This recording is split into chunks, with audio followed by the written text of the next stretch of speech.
How to identify a good suppliers on 1688? 1. 诚实通, 真实通, 诚信通. The annual fee is 6,688 yuan. As long as you have a business license, you can apply for it. The membership fee is the lowest, and this way, we cannot screen out high-quality merchants. The number of years can neither prove that Y.2 are a high-quality business nor can prove that you are not a high-quality business. So use this method. The chance we can find a good supplier rate is 20% or even 10%. 2. Powerful merchants. Powerful merchants. 实力商家. The sign is bullhead. The annual membership fee for the women's clothing industry is 5,800, and for the non-women's clothing industry is 28,000. Generally speaking, it's okay to choose powerful merchants, but this is not enough. At this step, the chance we can find a good supplier on 1688 rate is 60%. 3. Factory inspection report. In-depth factory inspection and in-depth business inspection. 深度验厂与深度验商. If you are a manufacturer, you can apply for an in-depth assessment.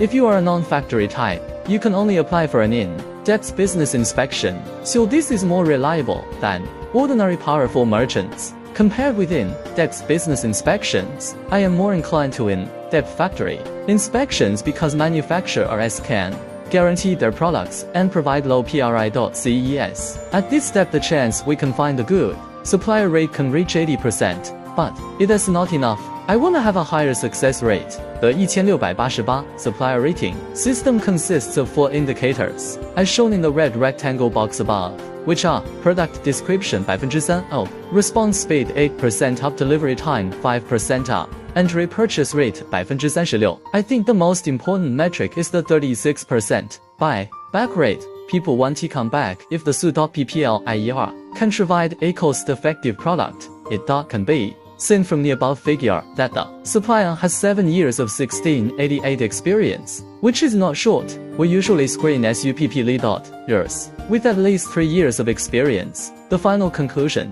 high-quality 1688 suppliers equals powerful merchants plus deep factory inspection plus many employees plus well-seller index.